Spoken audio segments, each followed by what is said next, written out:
Hello everyone, my name is Blake Baller. Today we're located at Catalina State Park, backed up to the Santa Catalina mountain range. As you see in the back here, we're at the ranger station right now. I'm going to take you along on this interpretive tour today, and we're going to be talking about 3 different animal species here at the park.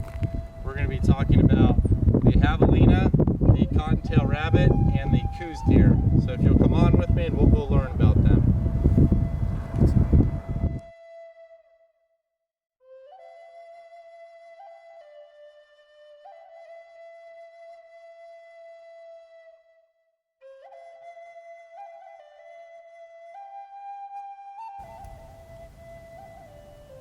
The first animal I'll be talking about is the javelina, also known as the collared peccary.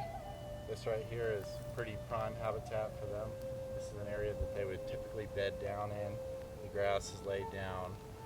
They live in packs of up to 10, and they are very territorial.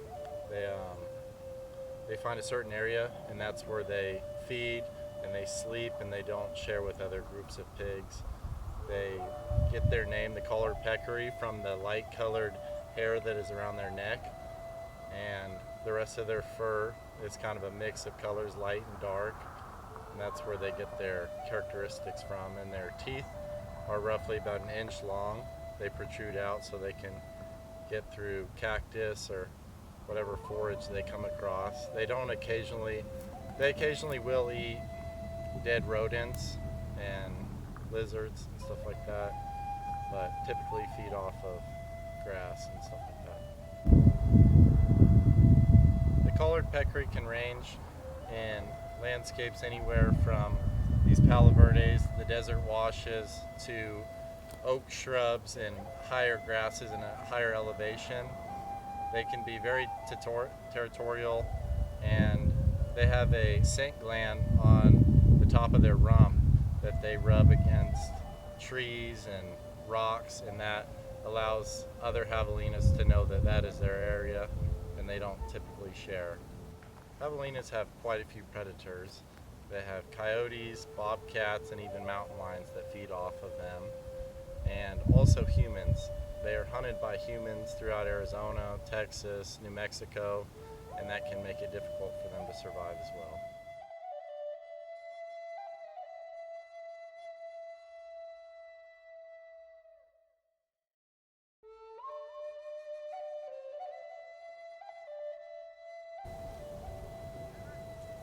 The next animal we're going to be talking about is the cottontail rabbit. This is habitat where they typically reside. Short to tall grasses. They like to burrow in holes. They're about 1 foot in length. They have about 3-inch ears, and there's a larger species called the jackrabbit, but these are smaller than it, so they're pretty easy to identify.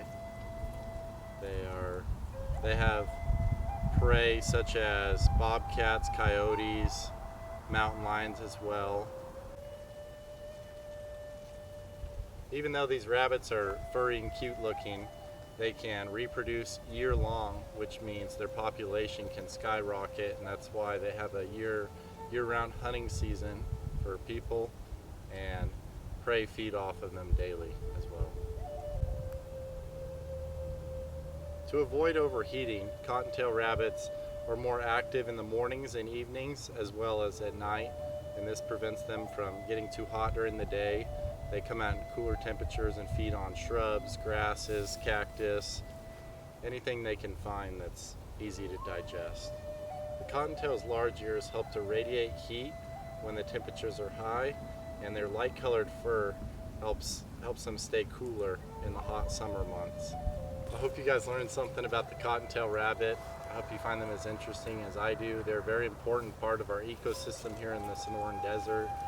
They play a big role with other animals and how they interact, and they bring a lot of food for other animals.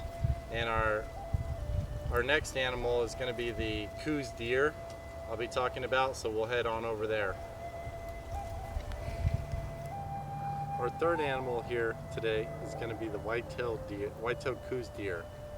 It is native to southern Arizona and Mexico, They don't typically get taller than 30 inches in height, and they never weigh more than about 100 pounds. It's pretty rare. And their horns, as I have here, I have a shed from a white-tailed Coues deer. They're typically a little bit smaller than a regular whitetail that's found in eastern United States. Every year these animals shed their antlers around February, March, and they drop them once a year, and they start to regrow in the fall, and they should be fully grown by the winter. These deer feed off of berries and grass that they find here. This buffalo grass is good. There's a few different species of berries that they typically forage on, and they have a few predators. That's going to be the bobcat, the mountain lion, and coyotes that take down their population quite a bit. When they first have their first offspring, it's typically just one, and then in future years they'll have two at a time.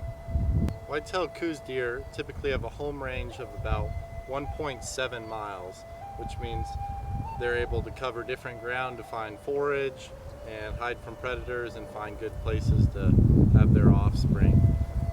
White-tailed Coues deer are polygamous, which means the male deer will breed multiple does. This means that they will have a greater offspring across their territory. This here is the Coues shed.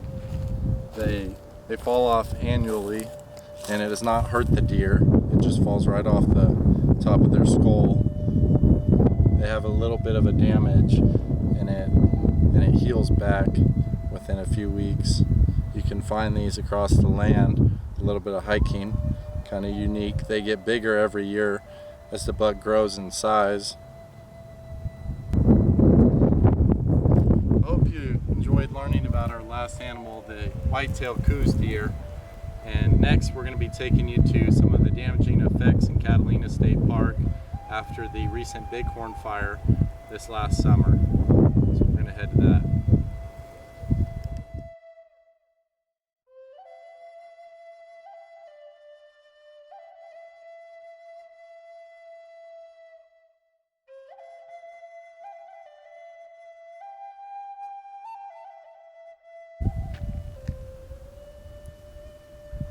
As you can see, this area here at Catalina State Park has been recently burned by the bighorn fire this summer.